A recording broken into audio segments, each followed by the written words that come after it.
Kagulat World, malinaw muna tayo bago tayo mag-hype. Hindi pa opisyal na si Elina Svitolina ang quarterfinal opponent ni Alexandra Ayala. Nasa quarterfinals na si Alex, pero hinihintay pa niya ang mananalo sa round of 16 match sa pagitan ng second seed at world number 10 na si Svitolina ng Ukraine at qualifier na si Polina Kudermetova ng Uzbekistan. At Polina ang tamang Kudermetova, hindi ang mas kilalang kapatid niyang si Veronica. Pero habang hindi pa kumpleto ang pangalan sa bracket, kumpleto na ang mensaheng ipinadala ni Alex sa buong WTA field. Matapos baliktarin si Olympic gold medalist Qin Wenjing, 4-6, 6-4, 6-1, pinatalsik naman niya ang defending Washington champion na si Leylah Fernandez, 6-2, 7-6. Mas nakakagulat, mula sa 1-5 deficit sa second set, bumawi si Alex, nanalo ng 5 sunod na games at tinumina ang tiebreak 7-1. Ngayon, dalawang magkaibang panganib ang pwedeng dumating. Kapag si Svitolina, rematch ito ng Berlin quarterfinals kung saan tinalo siya ni Alex, 6-3, 6-4. Kapag si Kudermetova, isang dangerous qualifier ang haharap, world number 108 na galing sa 3-set comeback kontra Kristina Bucsa. Nakalista ang Svitolina-Kudermetova match na not before 8 p.m. sa Washington o bandang 8 a.m. ng Biyernes sa Pilipinas. Kaya sa ngayon, ang tamang update ay Alex versus the winner of Svitolina-Kudermetova, not Alex versus Svitolina yet. Pero kahit sino pa ang lalabas, isang bagay ang sigurado. Hindi na lang basta sumasali si Alex. Siya na ngayon ang player na ayaw makita ng mga seeded stars sa kabilang side ng draw. Ito ang klaseng tournament run na hindi dapat minamadali sa pagkukuwento dahil bawat round ay may bagong liar. Pumasok si Alex sa Mubadala DC Open na may mabigat agad na assignment. Sa opening round, si Qin Wenjing ang nakaharap niya. Isang Olympic gold medalist at dating world number 4. Natalo si Alex sa first set, 4-6. Pero imbes na ma-pressure sa pangalan at power ng Chinese star, unti-unti niyang binago ang tempo. Mas naging matapang ang return position, mas naging committed ang unang strike, at mas naging disiplinado siya sa long exchanges. Resulta, 6-4 sa second set at 6-1 sa deciding set.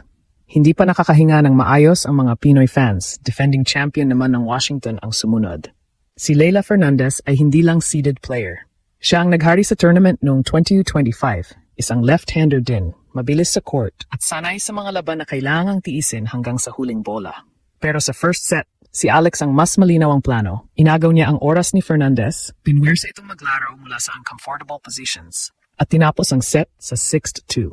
Doon naging mas dramatic ang second set. Nakabawi si Leylah at umabante ng 5-1. Sa ganitong sitwasyon, madaling isipin na itatabi na lang ng isang player ang energy para sa third set. Pero hindi iyon ang mindset ni Alex. Hindi niya hinabol ang 6 na games ng sabay-sabay.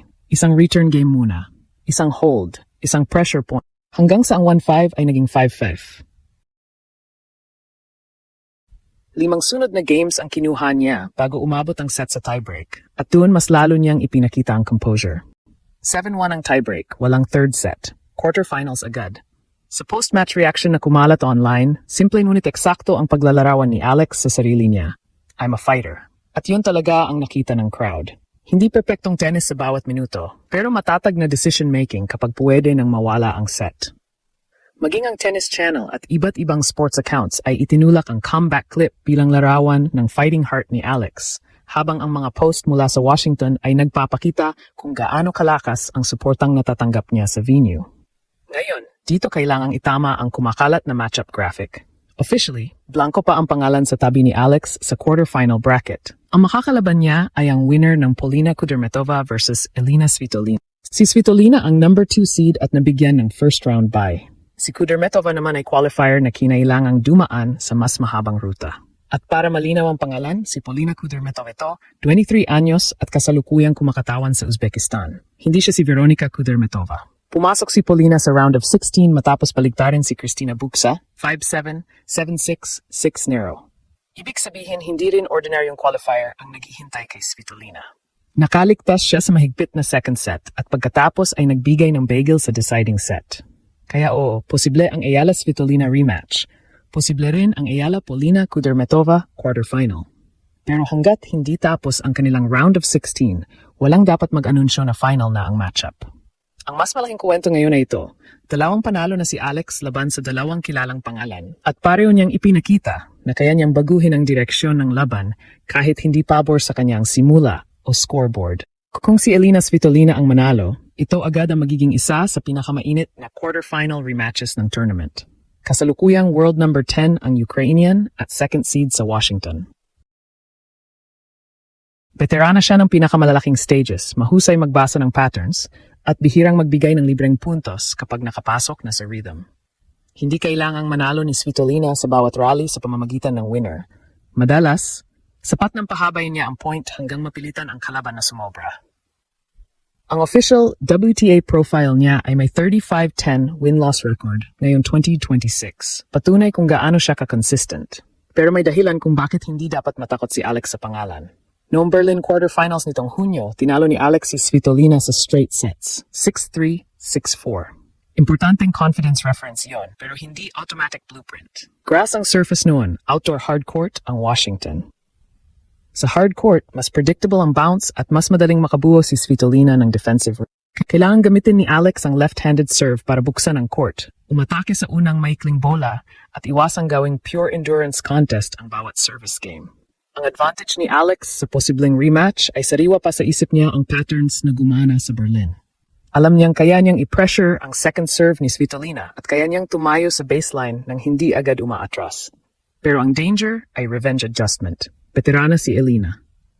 Asahan na pag-aaralan niya kung paano pinutol ni Alex ang kanyang rhythm at kung saan siya naipit sa unang meeting. Kung si Polina Kudermetova naman ang manalo, ibang klase ang problema. Mas mababa ang ranking niya sa world number 108, pero qualifier siyang may court time, momentum, at halos walang pressure. Ang comeback niya kontra Buxa, mula sa pagkatalo sa first set hanggang sa 6-0 deciding set, ay senyales na hindi siya basta bumibitaw kapag humaba ang laban. At kapag natalo niya ang world number 10 na si Svitolina, papasok siya sa quarterfinal na puno ng kumpiyan. Sa matchup na iyon, kailangan ni Alex na maging maingat sa trap ng pagiging paborito. Hindi pwedeng isipin na mas madaling opponent dahil qualifier.